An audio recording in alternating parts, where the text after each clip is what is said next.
শুরুতে সবাইকে জানাই আমার অন্তরের অন্তঃস্থল থেকে শুভেচ্ছা ও অভিনন্দন।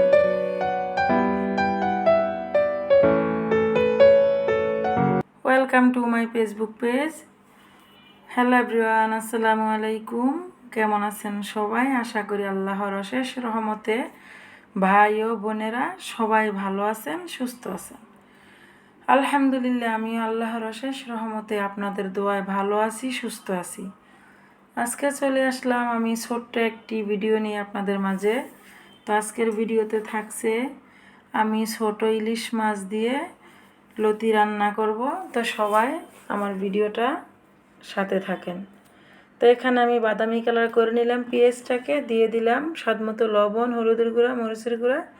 তারপরে এখন দিয়ে দিলাম এখানে পেস্ট করা জিরা এবং পেঁয়াজ, দুইটাকে পেস্ট করে আমি এখানে দিয়ে দিলাম। তো এখন দিয়ে দিলাম এখানে ইলিশ মাছটাকে ধুয়ে রাখছি, এটাকে দিয়ে দিলাম। মূলত আজকে রান্নাটা হবে আমার কষিয়ে লতি দিয়ে রান্নাটা করব।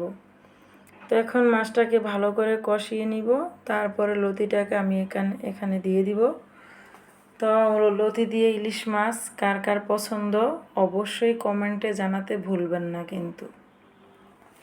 আমার তো সেই পছন্দ লতি দিয়ে ইলিশ মাছ এবং চিংড়ি মাছ। আমি সব ধরনের মাছ দিয়ে রান্না করি মাঝে মাঝে, তো খুবই ভালো লাগে খেতে। আপনারাও ট্রাই করবেন। তো দেখতেই পারছেন মাছটাকে কষিয়ে আমি সাইডে রেখে এখন আমি লতিটাকে এখানে দিয়ে দিলাম, মাছটা যাতে না ভাঙে। তো দেখতেই পারছেন কিভাবে মাছটাকে উপরে উঠিয়ে দিয়ে দিলাম, সুন্দর করে কষানো হয়ে গেল। আমি এখানে বেশি জল দিব না, পরিমাণ মতো দিয়ে দিব, কারণ লতিতে জল আমি সব সময় দেই না। তো যেহেতু এটা ইলিশ মাছ দিয়ে রান্না করতেছি, তো যার জন্য আমি অল্প করে ঝোল দিব।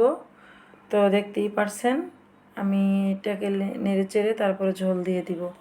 তো চিংড়ি মাছ দিয়ে লতি রান্না করলে ঝোলটা দেওয়া লাগে না, ওইটা চুলার আঁচটা কমিয়ে দিলেই হয়ে যায়।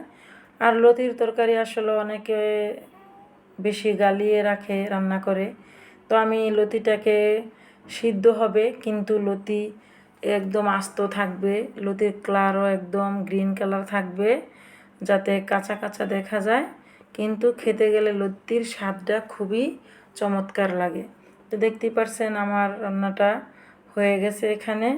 তো এখানে আমি নামানোর আগ দিয়ে একটু জিরার ফাঁকি দিয়ে দিব, কারণ জিরার ফাঁকিটা দিলে কি হয়, সুন্দর একটা ফ্লেভার আসবে মাছটার থেকে। তো আমি শুরু থেকেও দিয়েছি কাঁচা জিরা বাটা। তো এখন নামানোর আগ দিয়ে দিব একটু শুকনো জিরের গুঁড়া, কারণ এটা দিলে কি সুন্দর একটা ফ্লেভার আসবে। তো আপনারা অবশ্যই এভাবে রান্না করে খেয়ে তারপরে জানাবেন অবশ্যই। তো আমার তো খুবই ভালো লাগে এভাবে, আমি খেয়ে তারপরেই টেস্ট করে দেখলাম খুব মজা হয়েছে রান্নাটা। তো আপনারাও চাইলে এভাবে খেতে পারেন। তো কার কার পছন্দ অবশ্যই জানাবেন কমেন্টে ইলিশ মাছ দিয়ে লতি।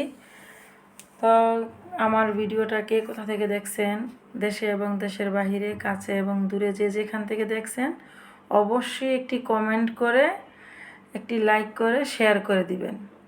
যারা এখন আমার পেজটাকে ফলো করে দেননি অবশ্যই আমার পেজটাকে ফলো করে দিবেন। যারা ফলো করে দিয়েছেন তাদেরকে জানাই আন্তরিক শুভেচ্ছা ও অভিনন্দন। যারা আমার ভিডিওটা ইউটিউব থেকে দেখছেন অবশ্যই ইউটিউব চ্যানেলটাকে সাবস্ক্রাইব করে দিয়ে আমার চ্যানেলের সাথে থাকবেন। তো সব সময় কোনো না কোনো ভিডিও আপলোড দিব, আপনারা অবশ্যই মনোযোগ সহকারে ভিডিওটি দেখবেন। ভালো লাগলে কমেন্টে জানাতে ভুলবেন না। তো আজকের ভিডিওতে আমার এই থাকছে। কথা বলতে বলতে আমার রান্নাটা প্রায় শেষ পর্যায়ে। দেখতেই পারছেন রান্নাটা পুরোপুরি হয়ে গেছে।